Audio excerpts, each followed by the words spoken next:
On ne peut pas se passer de communion, de fidélité ni d'amour. On ne peut davantage se passer de spiritualité. Que vous croyiez ou non en Dieu, au surnaturel ou au sacré, vous n'en serez pas moins confronté à l'infini, à l'éternité, à l'absolu et à vous-même. Dans un monde où la question de la mort est souvent taboue, où vivre un deuil signifie encore être jugé, provoquer de la gêne, de l'incompréhension, quand ce n'est pas de la pitié, la grande question est celle-ci. Comment des orphelins comme nous, qui avons vécu très tôt la mort d'un parent, qui ne voulons pas porter ce poids sur nos épaules toute notre vie, ni qu'il impacte nos relations actuelles, comment nous pouvons y donner un sens nouveau, construire des relations plus profondes, et surtout, comment nous reprenons le pouvoir sur nos vies. Mon nom est Johan, et bienvenue chez les orphelins résilients. Bonjour à toi, aujourd'hui on va parler de spiritualité et des questionnements existentiels auxquels le vécu du deuil comme orphelin nous expose, et des questionnements qu'on se trouve nécessairement confronté un jour ou l'autre dans sa vie, pour reprendre la citation que je t'ai donnée en introduction. Elle vient du philosophe André Comte-Sponville, qui lui se dit athée, et c'est dans son essai L'esprit de l'athéisme qui souligne en fait la nécessité d'une spiritualité. Donc on va parler aussi des différentes questions qu'on peut se poser à ce sujet comme orphelin, et notamment j'entends beaucoup cette question de consulter un médium pour essayer d'entrer en contact avec un parent défunt, et aussi un certain nombre de pratiques ésotériques. Est-ce que c'est quelque chose qui peut t'aider, ces différentes approches? Qu'est-ce que ça peut t'apporter? Longtemps, moi j'ai vécu avec une approche vraiment cartésienne et scientifique. Et pour moi, il y avait beaucoup de bullshit, il y avait beaucoup d'arnaques ou de croyances enfermantes dans les religions, dans la spiritualité, dans l'ésotérisme, dans les médiums, l'astrologie. Tout ça, pour moi, pendant longtemps, ça relevait d'une escroquerie, et où c'était quelque chose qui divisait, qui créait beaucoup de conflits, les religions. Et d'ailleurs, les premiers contacts que j'ai eus avec la spiritualité, enfin j'ai fait du catéchisme quand j'étais petit, mais je pense que j'étais pas vraiment conscient de ce que ça représentait pour moi à ce moment-là. Et j'ai eu des contacts avec la spiritualité dans le cadre de mes études, où j'ai travaillé sur un documentaire radiophonique que je vais te mettre aussi en lien en description. Et dans ce documentaire, avec un ami, on a été à des cours de méditation. Et c'est des cours de méditation qui étaient très vraisemblablement donnés par une secte, ou en tout cas par un organisme que la Miviludes surveillait. Donc la Miviludes, sur la question de la spiritualité, c'est la mission interministérielle de vigilance et de lutte contre les dérives sectaires. Donc c'est une institution d'État qui surveille les pratiques spirituelles et pour contrôler éventuellement des dérives sectaires. Donc dans cette première rencontre avec la spiritualité, j'ai fait plusieurs séances de méditation, mais assez rapidement dans la discussion avec les personnes qui animaient ces réunions, on a abordé des questions un peu sensibles, comme celle des interdits. Et dans leur pratique, il y avait par exemple le célibat, l'interdiction de consommer de l'alcool. Et moi, à cet âge-là, ça me semblait vraiment très restrictif comme approche.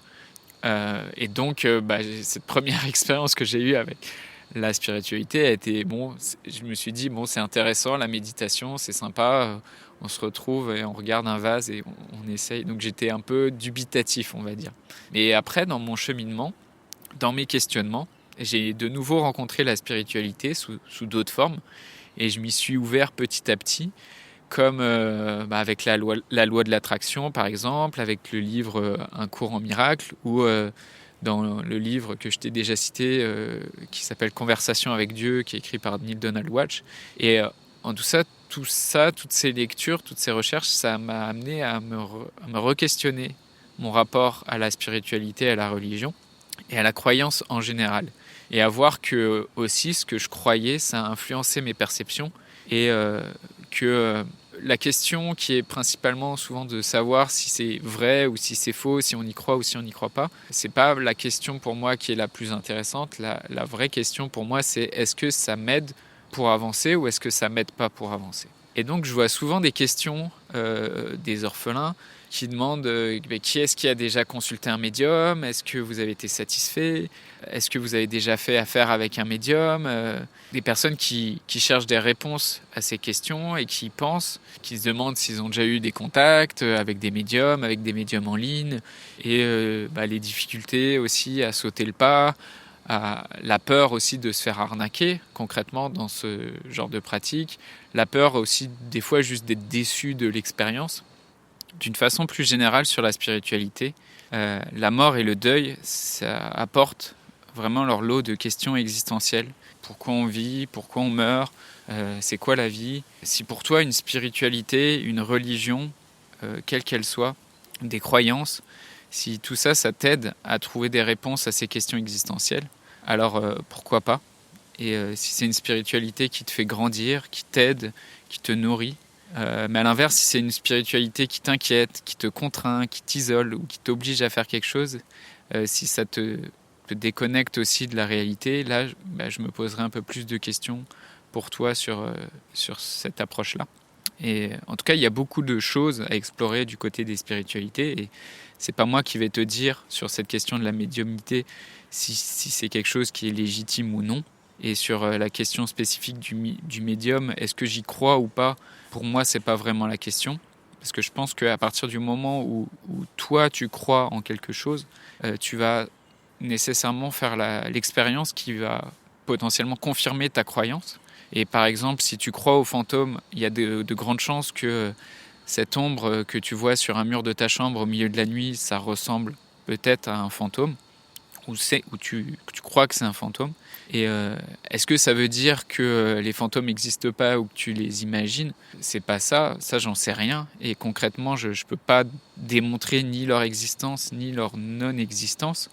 Pour moi, se poser la question, est-ce que c'est quelque chose qui est réel ou pas, c'est pas vraiment cette question qui est importante, mais plutôt parce que c'est de l'ordre de la croyance de chacun. Et pour moi, la vraie question, ça serait à quoi ça te sert et en quoi ça t'aide ou pas. Beaucoup de personnes en deuil cherchent à établir un contact avec la personne disparue à l'aide d'un médium. Et comme partout, il y a du bon, il y a du moins bon, et il y a aussi des personnes dont on pourrait douter de leur vraie capacité, qui profitent aussi de l'état émotionnel dans lequel le deuil t'amène. En tout cas, cette recherche, c'est vrai, on la retrouve chez plusieurs orphelins, d'avoir le besoin d'entrer en contact avec un parent disparu. Et je pourrais pas te dire si c'est quelque chose, si c'est bien ou mal d'avoir cette démarche, ni si elle va t'apporter des bonnes choses ou des mauvaises choses. Moi, mon principal souci, c'est vraiment de t'aider concrètement à avancer dans ta vie actuelle. Et je respecte toute forme de croyance.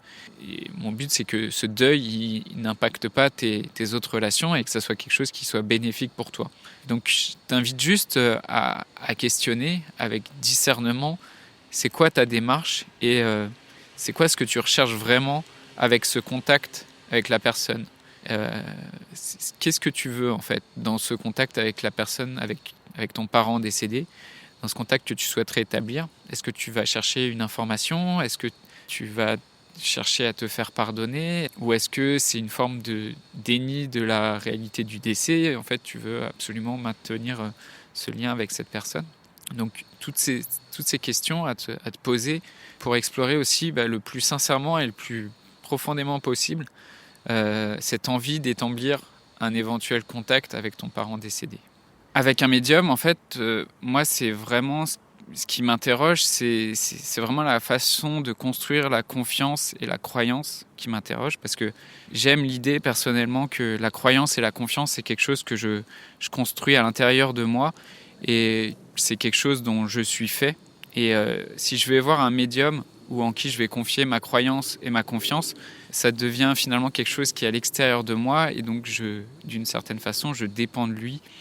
Et c'est la principale raison pour laquelle moi, personnellement, ça me dit rien de faire ce genre d'expérience, même si en soi, pour l'expérience, pour la curiosité, c'est quelque chose qui m'intéresse. C'est pareil, je comprends que c'est quelque chose qu'on puisse chercher à faire, mais personnellement, c'est pas forcément une démarche que j'ai cherché à avoir, même si une nouvelle fois, je respecte toute forme de croyance et toute forme de spiritualité. En tout cas, d'une manière vraiment générale, j'ai vraiment changé d'avis sur les croyances et sur la spiritualité.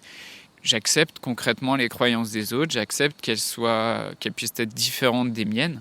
Et parce que pour moi, elles ne sont pas vraies ou fausses, et c'est juste des croyances. Pour moi, ça serait absurde en fait de juger une croyance, de juger quelqu'un parce qu'il a une croyance. Et je me demande plutôt si c'est quelque chose qui te sert et comment elle peut te servir, ou comment tu peux l'utiliser dans ta vie, comment tu peux l'utiliser pour aller mieux.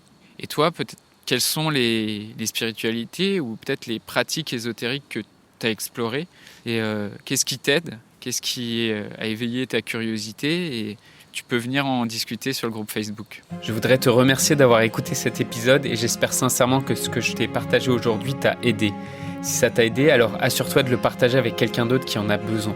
J'ai créé récemment un groupe Facebook qui rassemble des orphelins ayant pour mission de partager leur expérience et de s'entraider. Ce groupe s'appelle Orphelins Résilients et l'accès est gratuit. Tu peux retrouver tous les détails pour rejoindre le groupe dans la description du podcast. Orphelins Résilients, c'est une communauté d'orphelins entreprenants, audacieux, ayant réellement envie de faire une différence dans leurs relations auprès de leurs proches et avoir une vie de couple inspirante. Dans ce groupe, tu retrouveras des interviews d'experts et d'artistes, des questions-réponses, des lives et des méditations, et surtout un groupe d'orphelins motivés, courageux et bienveillants.